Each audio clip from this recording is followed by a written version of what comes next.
Hello and welcome to Aldi's Mamia and Me podcast. I'm Jen Hogan and today I'm joined by Terrie McEvoy. Terrie's here to talk to us about her life and career as a nurse, influencer, fashion entrepreneur and mum to a 2-year-old. Girl, you are one busy lady, Terrie. It sure is. It's absolutely mental. And you're just back from Portugal. Yes, we went over for a little holiday. Well, a little holiday. We were over there for 6 weeks with the baby and the dog, and it was amazing. It was such a great time. We had so much fun. I was just saying to you before we started recording here, I can't believe you brought the dog. I know. Well, like, he's our firstborn. He has to come with us. And how did you get him over? So we did actually fly him before we flew him into Lisbon because he couldn't actually fly dogs into Faro at the time. And we had a bit of a bad experience going back. Okay. But we just recently drove him over and drove him back. So David drove to Rosslare and jumped on a boat. And then drove for 12 hours down to the Algarve, and he was great. He loved it. Yeah. And the heat, how did he cope? Fine. So we stay at a villa. We have a great contact over there. And we stay in a villa, and there's lots of trees, so it's great for the baby and the dog. Yeah. So lots of shade, like lots of grass, and he just had the best time. He's very resilient. Like, he's a great little member of our family because you need to be feckin' resilient with us. With all this, even there when I said to you about Sydney travelling and how did she cope with the heat? And amazing. She did so well. Like, so we first got Sydney's passport. Sydney was a COVID baby, so remember the passport situation. So she got her passport when she was 6 months old, and since then she's been on 24 flights. Oh my God. I don't think I've been on that many in my life. I count because I'm like, oh Jesus, here we go again. That is, and so it's not a bother to her. She don't have the, like, I think I was traumatized the first time I flew with my first child.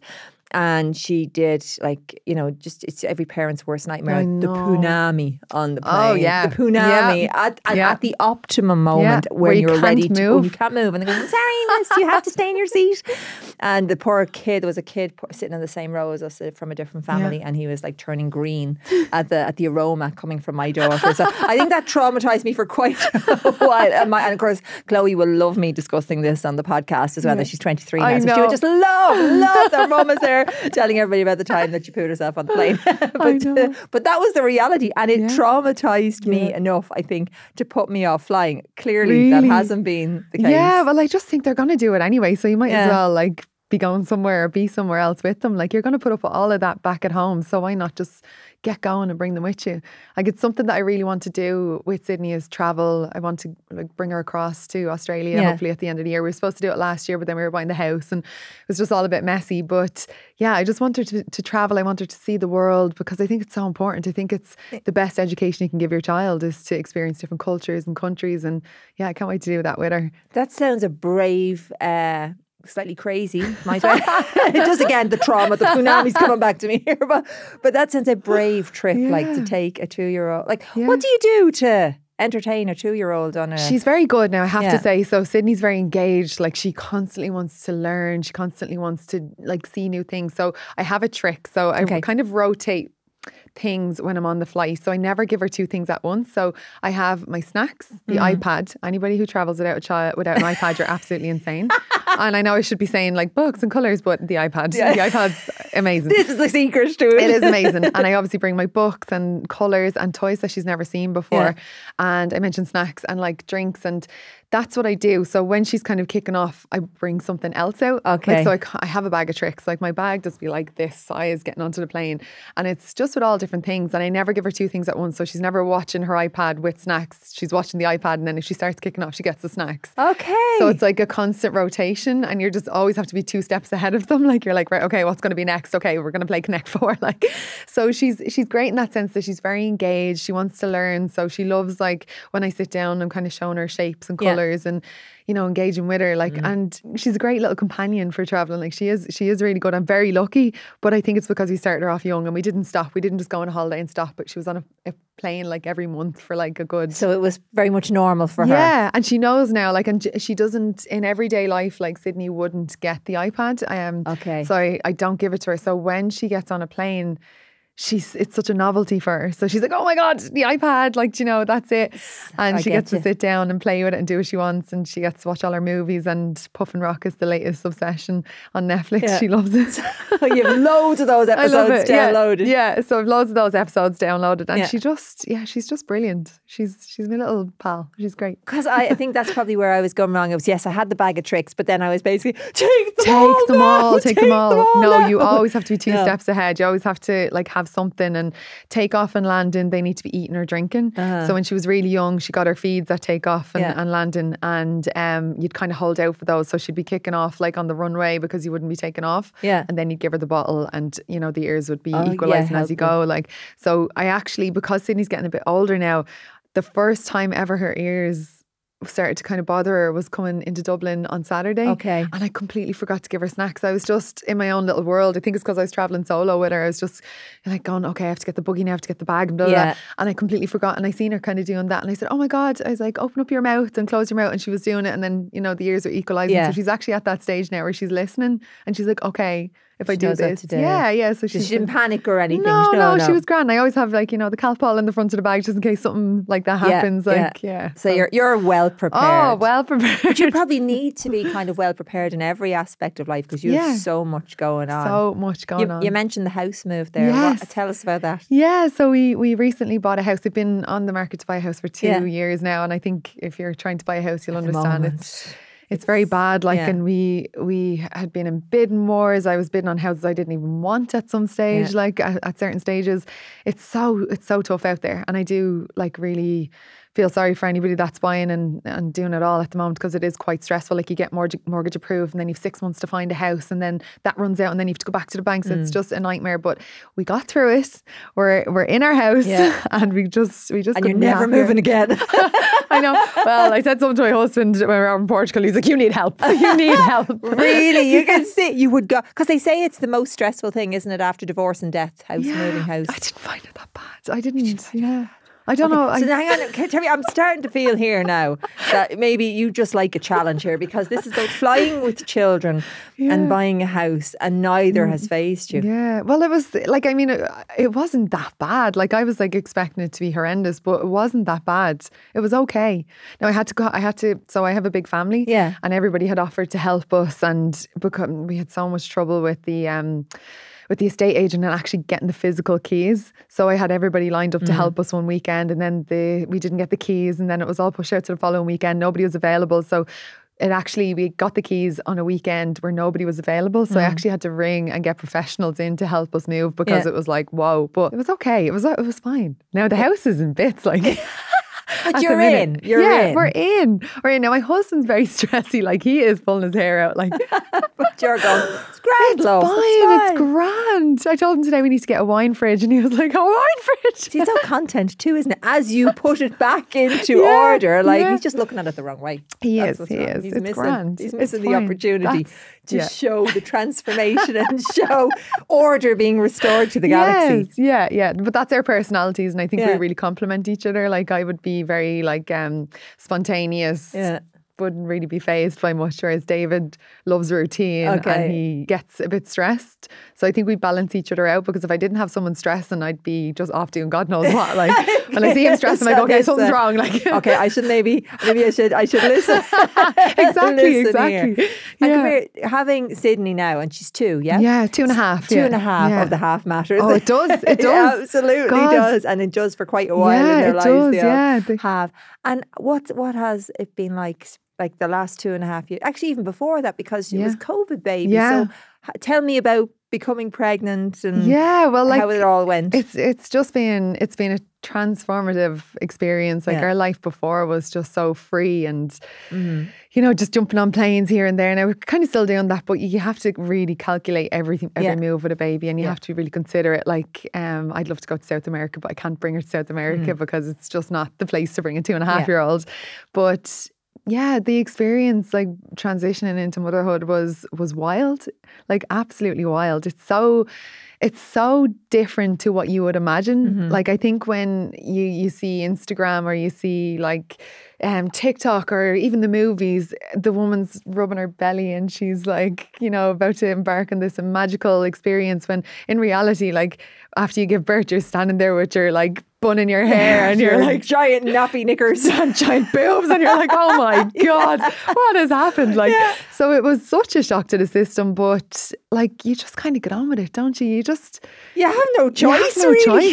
You have no choice. And I think the trick is just to allow yourself have that, and to lean into your friends, your girl pals, and to lean into your family, and to do all of that. Now, I'm saying that Sydney was a COVID baby, like she was born and we were going into another lockdown, so that was kind of hard. Yeah, you do get through it, but at the time, like for any new mums that are listening, and if you're in that kind of newborn stage, I promise you there is the other side. There's light. You will get there. There's light. Allegedly there's sleep again, but I don't know. I just found it went from non-sleep. You see, I was afflicted with all the non-sleepers, and then they became teenagers. Yeah, I know. And it's that you're kept awake for different reasons. I know. I only said that today, but we sat down in the sitting room today and I said, now in 15 years' time, we'll be saying, she told us she'd be home at 10 o'clock.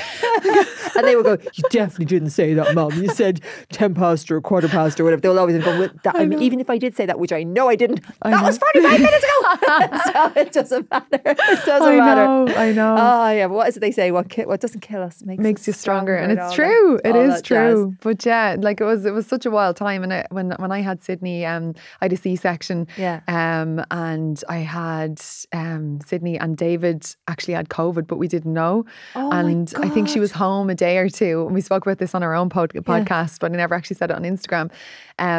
She was home a day or two, and David was getting something out of the fridge, and he said, I think that's gone off, and he went to smell it, or I can't remember what it was. And he said, geez, I can't smell that. And literally my soul left my body, because at the time there was so much scaremongering, and you didn't know what it was, new babies, we were hearing about ICU, like RSV, like I was so shook.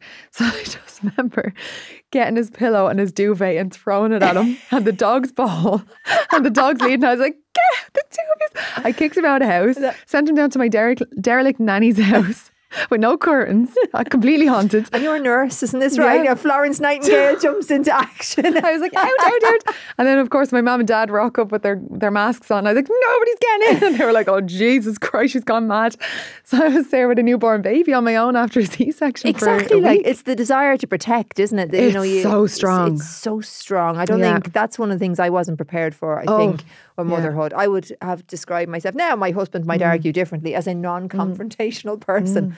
And I would think somebody does something to one of your kids, looks sideways, gets COVID in their presence, anything, and you go into mama bear, don't you? Like you have to protect them. You do, and it changes you in so many ways. Like I feel a lot stronger now since I've become a mum.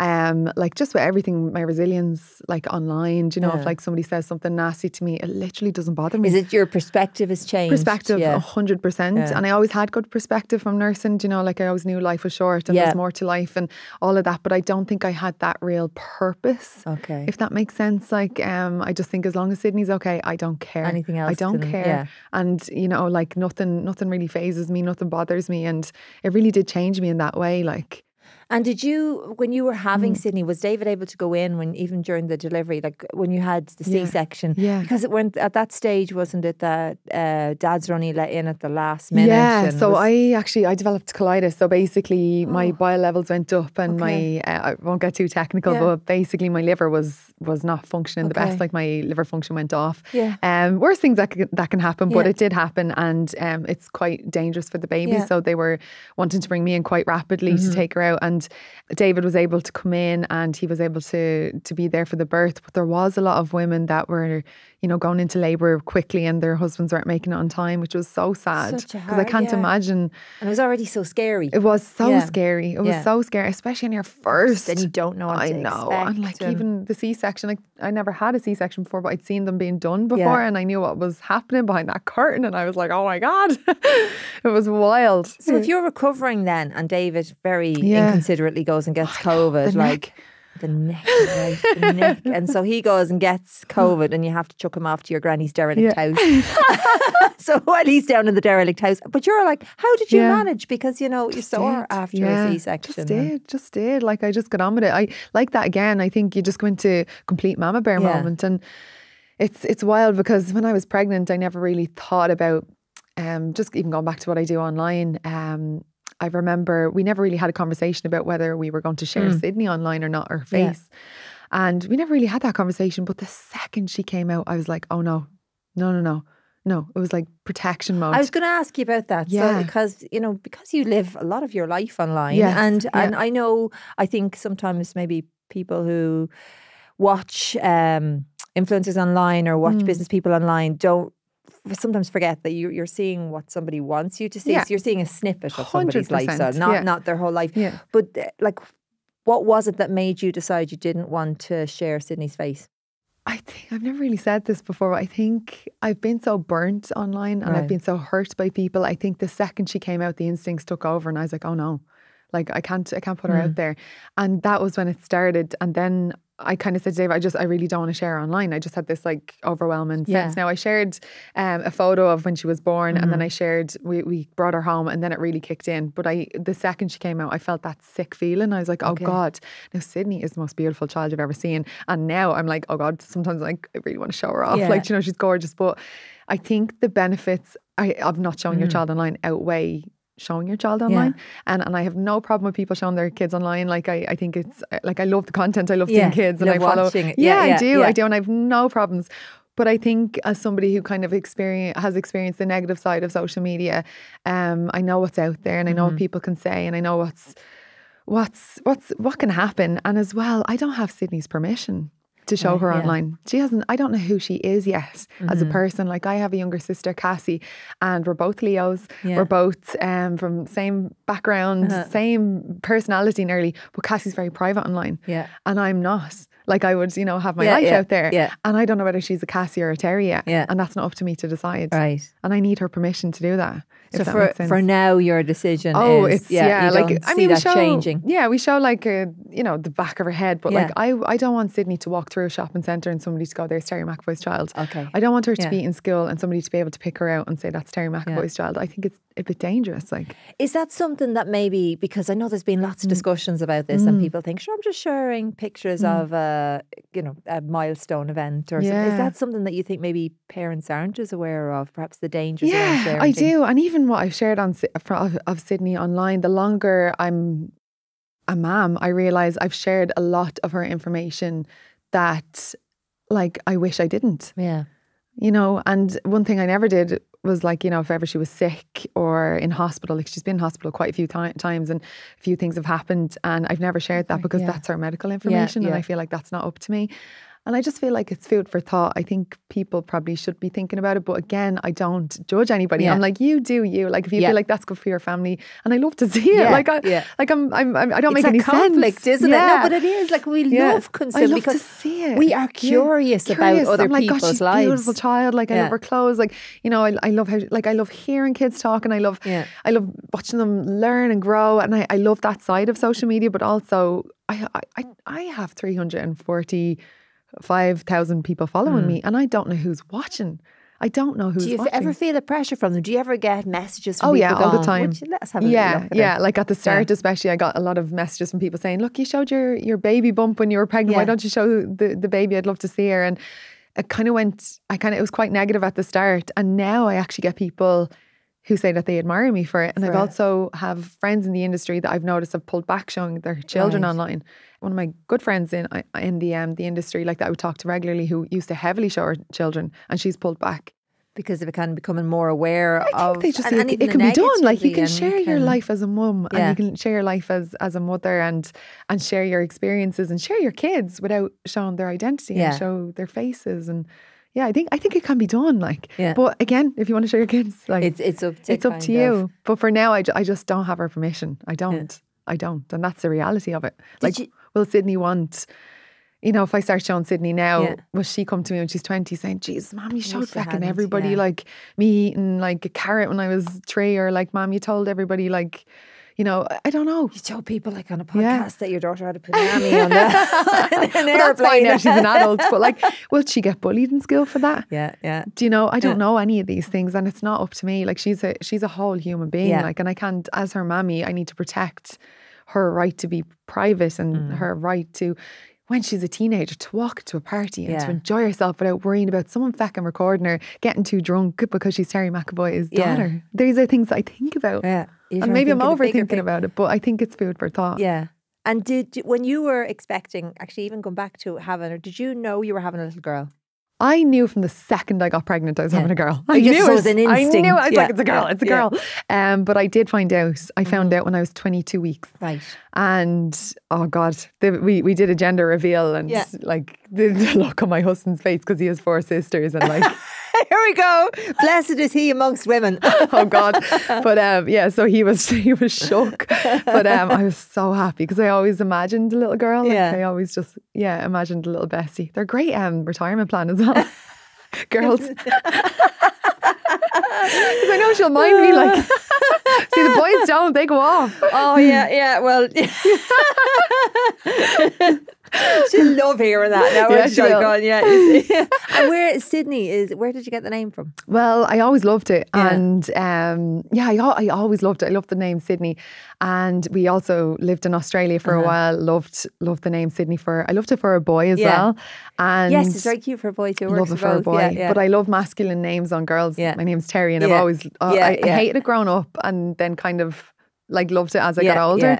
But I love masculine names on girls. And I just fell in love with it. And I don't know if you know Sydney Sweeney, she's an actress. Right. I love that her name is Sydney. I'm like, oh God, I love that. Like, you know, and she's so gorgeous. And I just love the name. I think it's really different as well. Was the actress an inspiration? No. She actually became famous like during the time that Sydney was like really new, and I was like, oh thank God people would get it, like, because I've got one named after Spider-Man, and when I say Spider-Man I mean the actor that played him, but he would prefer if I had just called him Spider-Man. That would have been much cooler, he figures. Of course. He loves his name, but he just couldn't understand why I didn't go the whole hog and go Spider-Man, which would have been a talking point. So. I love that. Didn't think that one through completely. Like, because we were just chatting there about, you know, how busy you are and how chaotic like life is, and David kind of balances things, and just even in your introduction, how much that you do. Would you Terrie McEvoy 10 years ago have seen you Terrie McEvoy here now? No, I don't think so. I think I definitely seen my career as a nurse like going in one direction, and then I've always kind of felt like I was being pulled into the media side of things. So when I was in college, when I was training as a nurse in college, my pals put me in for Miss Trinity at the time, and then I ended up going on to Miss University, and then ended up going on to Miss Ireland, and coming second runner up in Miss Ireland. And then from that, I always kind of got dragged into these like shoots or like, you know, the media kind of world, and I was always really pushing it away, because I was like, no, I need to focus on my nursing, because this is forever, and that's like not, you know. It always just kind of, I was always doing something else with the nurse. Not like I was doing the nursing, and then I was always tipping away at something else, if that makes sense. But I never imagined it would get to this level, and I never imagined that I would be parking nursing and focusing more on, you know, social media and my businesses and things. And I never seen myself as a businesswoman. I'm actually quite good at it. Like, you know? Because they are two such different worlds. Like, you stepped away from nursing for a little while and went back, did you? Yeah. I worked, to give you an insight into my career. So I qualified in 2011, and I worked in the National Burns Unit for 6 months, and then moved into Max Fax Plastics and kind of ENT, not too much ENT, and then a lot of just kind of general surgery. So I was working in a big Dublin hospital for 5 years. And then I went over to Australia, and then I worked over there doing a bit of agency, a bit of teaching. I worked in major trauma units with student nurses. I worked for Western Sydney University and UTS, just working as like a CPC. So basically as a clinical placement coordinator and a clinical facilitator. So I did that for 4 years. It was very like kind of all over the place. I was doing a bit of everything. If I wasn't working with students, I was working on a surgical ward, and then I worked in orthopedics a bit. And I did a little bit in Vietnam as well. I volunteered over there. Wow. Yeah, it was really cool. I volunteered twice over there. So you go over and you do like, they have 80 to 85 hip and knee replacements that they do for the Vietnamese people that are affected. Their joints are affected from the war, from rice wine. And we went over and did all of those. So I was doing all the post-operative care. Not all of it, like I was obviously working as part of a team. So that was my nursing career. And then I came home to Ireland from Australia. And my my plan was to kind of start a business and to continue with the content creation. And of course, COVID hit. So then I was back nursing. So I was kind of not full-time nursing. Like I was doing like shifts here and there. I worked on the COVID wards on and off for about 6 months. And then that brought me up to, the following year I got pregnant. I was pregnant actually. I found out I was pregnant after a night shift because I was sick on the night shift. And I was like, this doesn't feel right. Yeah. And then I went back to do a couple of shifts after that. And then I just kind of phased it out a little bit. And then recently a friend of mine reached out. This is the thing about nursing. You can never fully walk away. Right. You can't. Yeah. Like somebody always drags you back. They're like, hey, they're looking for so-and-so. And you're like, Jesus.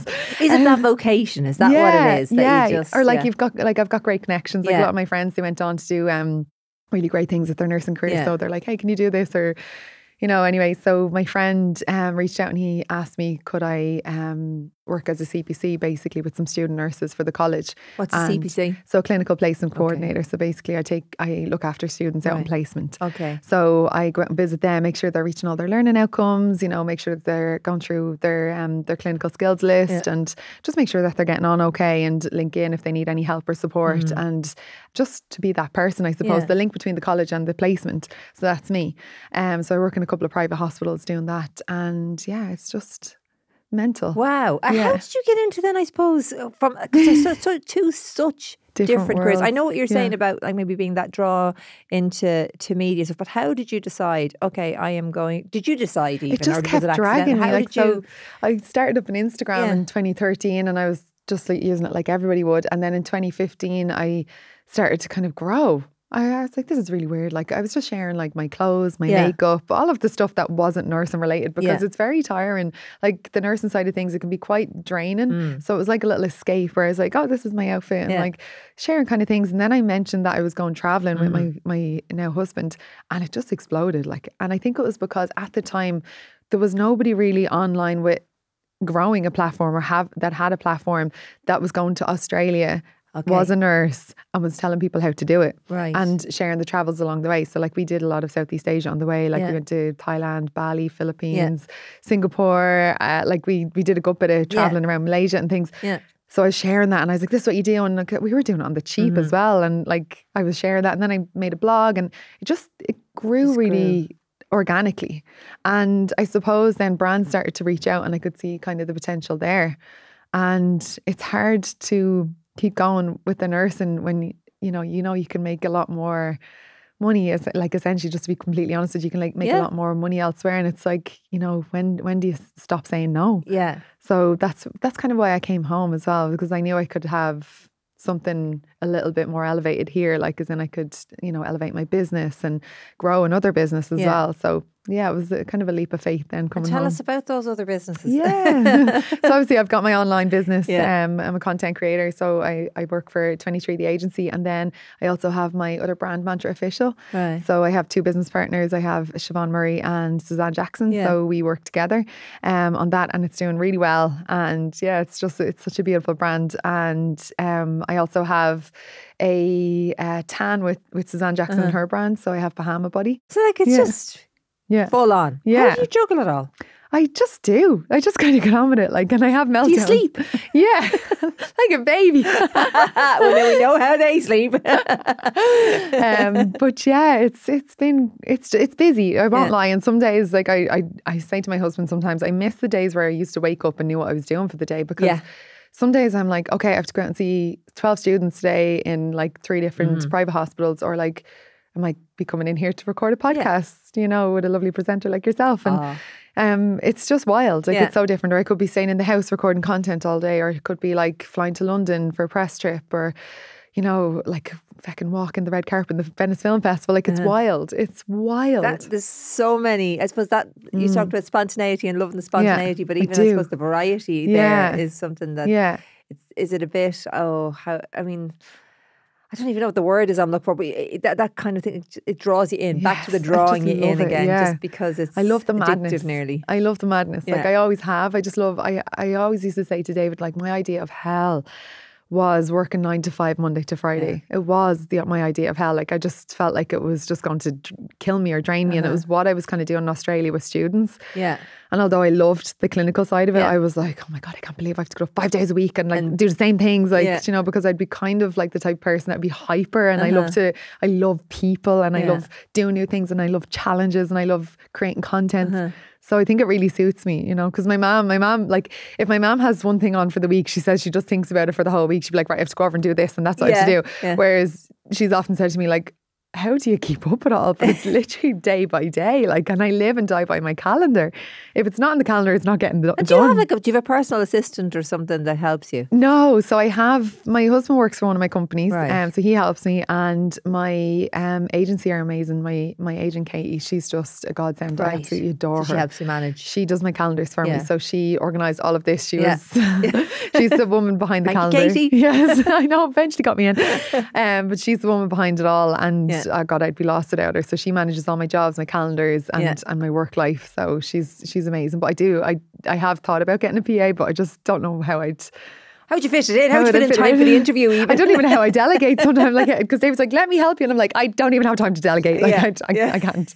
So it's 100 miles an hour, and living that kind of a life and being that person as opposed to David, who's the worrier, as you said at the pair of you. How did you meet? Oh God. So my husband was working in Champion Sports in Henry Street, and he was a manager there, and my best friend was on the till. She used to work there. So we were going out drinking, and I walked up to Henry Street all dressed up, and she was in counting the till, and I went right up to the window, and I was blowing bubbles on the window and dragging my nose down and like licking the window the whole lot, trying to make her laugh. Was this before or after you'd been drinking? No, before. Okay, I can see where this goes. And my now husband was like, who the hell is that? And she was like, you don't want to know. And he was like, no, I actually do want to know. So she told him my Facebook, and he reached out, and I didn't respond. And then we were in a nightclub then a couple of weeks later, and we bumped into each other, and it wasn't the right time. I think he was kind of seeing someone at the time. I was kind of seeing someone at the time. And we just kind of fizzled out. And then a few months later, he just messaged me on Facebook because we just both happened to be single.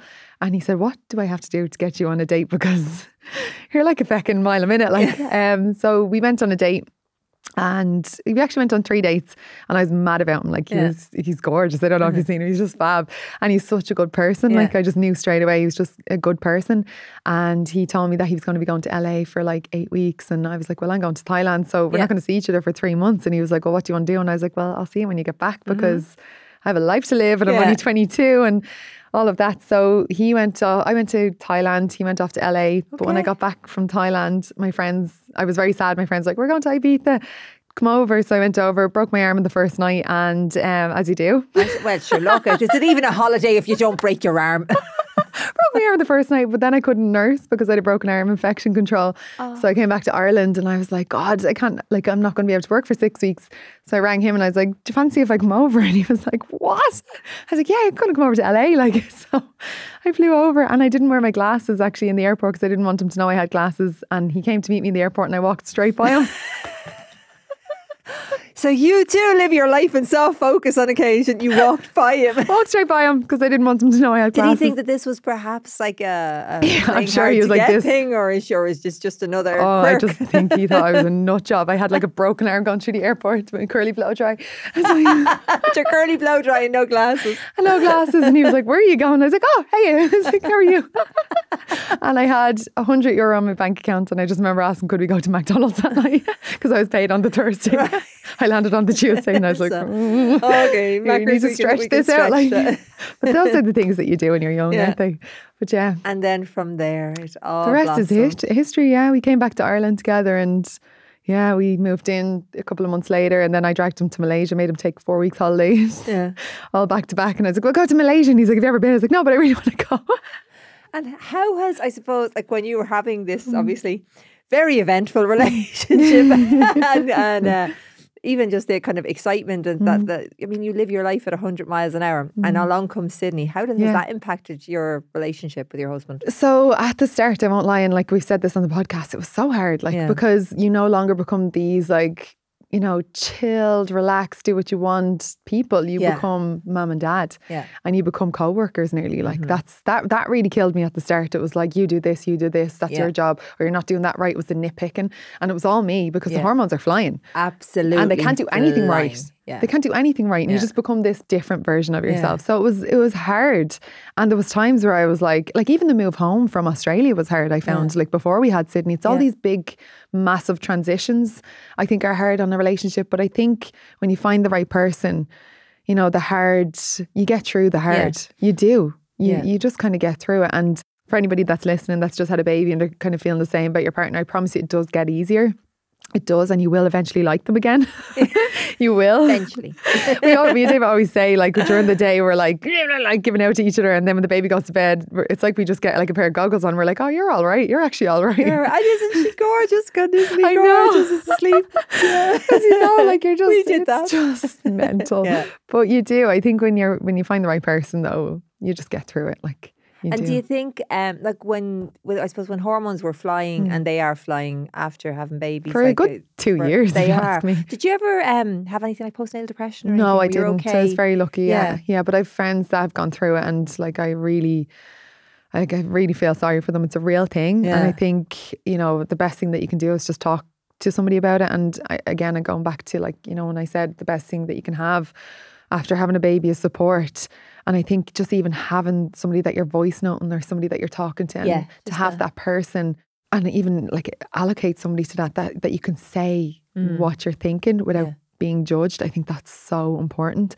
I have a friend, Sheila, and I swear to God, if our voice notes were ever discovered, we'd be like sent to an asylum. Like, but she's that person that I can say anything to. And I feel like we've really helped each other through motherhood.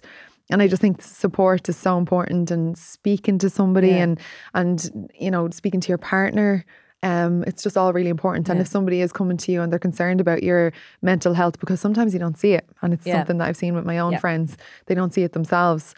If somebody is coming to you, it's from a place of love, and I think, you know, take the help.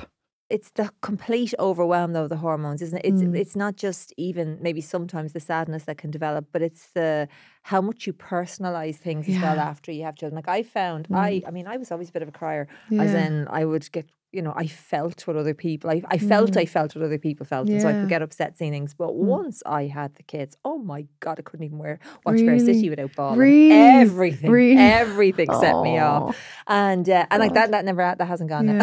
That has stuck around.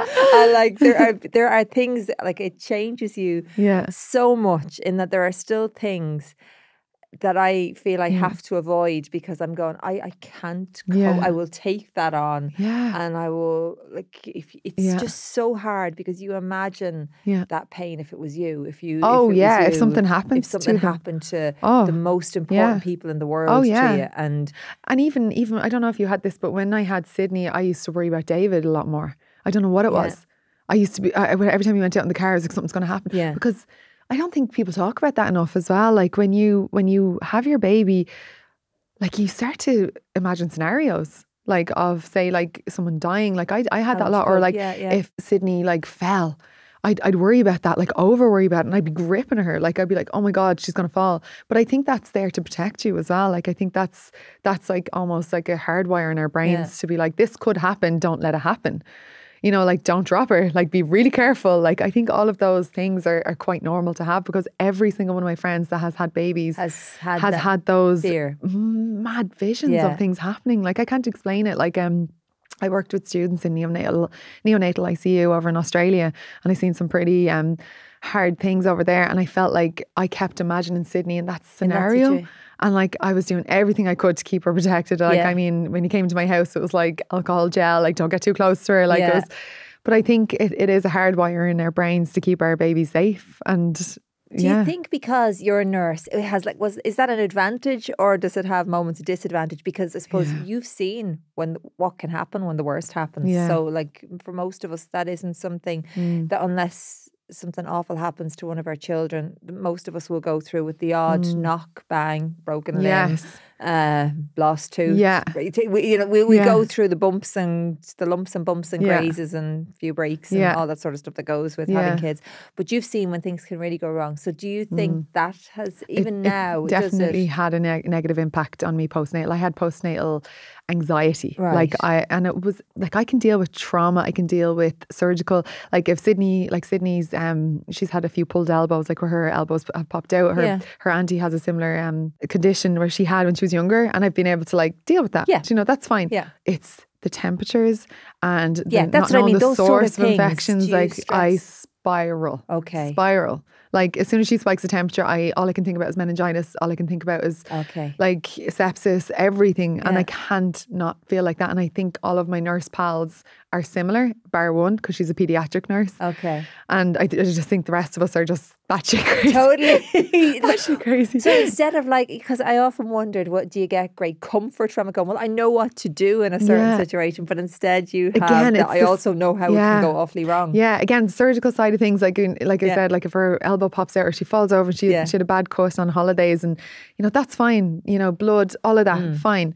But it's the other things that I'd need support in a hospital situation for. Like it's like, oh God, okay, temperature, where's the source of infection? What's going on here? Does she need IV antibiotics? Does she need fluids? Is she going septic? What's her urinary output like? Like, how many mils is she taking today? Or if she gets, she had a tummy bug before, and I had her straight into Temple Street, because I was like, oh, she's dehydrated, and they were like, God, like, she's okay, but I just think it can be a blessing and also a curse. Like ignorance is bliss. Yeah. Ignorance is definitely bliss. But I'm very lucky that I have my friend who's a paediatric nurse, and I do lean into her. To check in on. And she also like brings me down to earth. Like she's like, Terry, come on. Yeah. Come on. And I'm like, I know. I know. And she's like, so I kind of need that sometimes. Yeah, you need that everybody needs that friend kind of poke you back and give you back let's look at things. Because it's a battle in your head. Like it's a mammy and a nurse battling in your head all the time. It's like mammy is saying like, bring her into the hospital, whereas nurse is like, she's fine. Yeah. Calpol and Nurofen should be fine. She'll be grand. But it's the mammy then going, no, you don't know that. I'm like, oh God. She's only 2.5 now. Yeah. So I suppose, people talk about that, and I've lucky enough myself to have experienced it too. And it is very special, the mother-daughter bond it is. And it's lovely. And you have this gorgeous little girl now. What are you looking forward to about her growing up? Oh, all the girly things, like the shopping, the hair, she's already into makeup. Like I'll try and get her to not wear makeup, because my sister Cassie doesn't wear as much makeup as me, and she's just... That's a battle at 2.5. I know. Because even... I was actually talking about this in work as well only yesterday. This idea of little girls wearing makeup, that is going to be a really difficult one. I know, and she's obsessed with my makeup bag. So playing fine, but if she starts to really want it, I'd be like, absolutely not. Like, you're so gorgeous. Like my sister Cassie, like I said, she's just the most beautiful thing you've ever seen. She doesn't wear much makeup at all, and I'm like, I wish I was like you. But it's totally like in my head, like, you need to, that I need to wear it. This is like people, look, I'm the same. I wouldn't go and buy a pint of milk without full face of makeup. Oh, I would, but they call an ambulance for me. Like, listen's here. She hasn't got a pulse.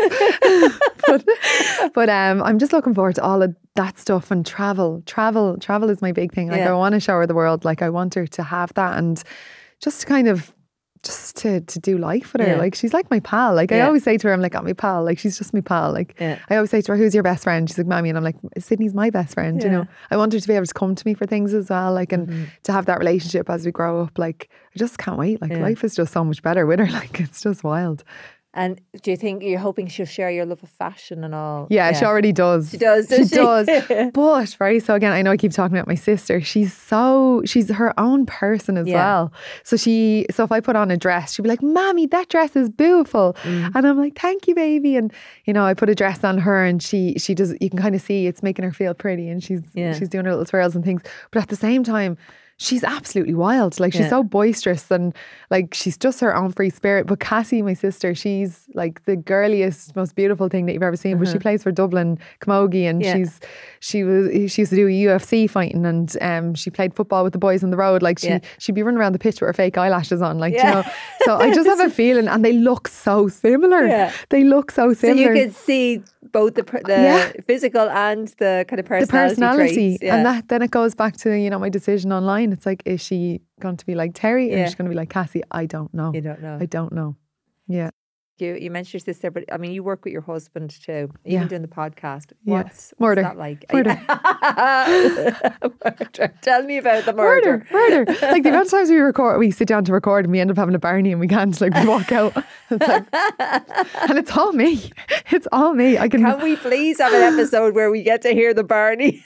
It's always ridiculous. It's always because, like, it's just ridiculous. But, like, that's just life. Because it has to be hard working with your other half. It is at times. But at the same time, like, I am so blessed with David Fitzpatrick. Like, I knew I was going to marry him because I knew nobody could put up with me the way that, like, he could. Like, I'm hard work, like, oh, like, but he's brilliant. He's a great way of kind of bringing me down a level. He's very emotionally intelligent, I'd say.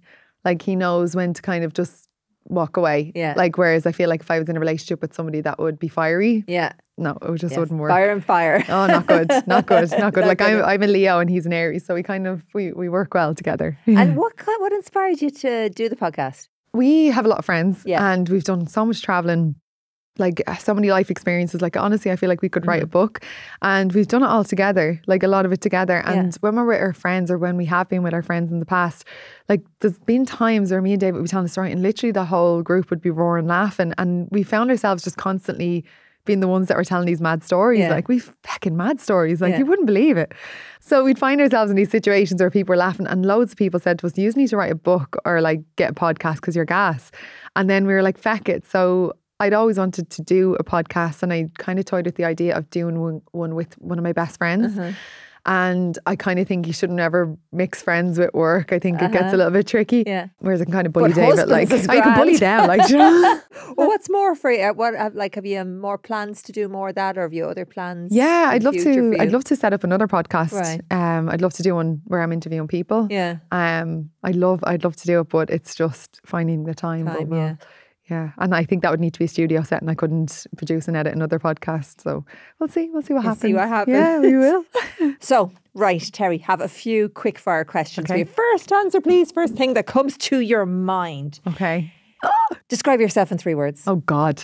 No, those two don't count. or God. I mean, maybe there's a whole God complex going on. Was that too? Oh, God. I'd say happy would be the first one. Spontaneous. I gathered that one. And busy. Busy. What is your go-to comfort food?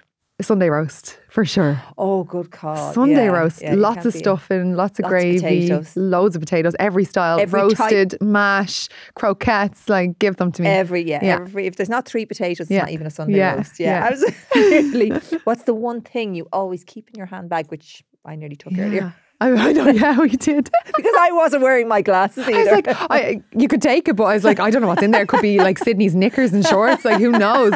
I didn't want to think they're mine. Like, because it's okay, I wouldn't have my glasses on. I wouldn't have even noticed. I'd say the one thing I never leave the house without is my power bank for my phone. Oh, yeah. Because without that, like, I can't pay for things, I can't work, I can't do my emails, like, so my power bank. That would be a good idea for me to start keeping in my handbag. Note to self. Your best or strangest Aldi middle aisle purchase? Oh, my best one was a tent. I got a tent. Where were you tenting? A tent. I was going to Oxygen a few years ago, and I kept the tent for like 5 years. It was amazing. If you could only go, and now this will be a hard one, I think, for you, but if you could only go on one holiday destination for the rest of your life, where are you going? That's hard because the world is so big. Like, how do you choose? If it was Europe, I'd probably say Croatia. Okay. And then if it was the Pacific, I would probably say New Zealand. Okay, New Zealand or Croatia then? Probably Croatia because I like Croatia Europe. Wins. Okay, yeah.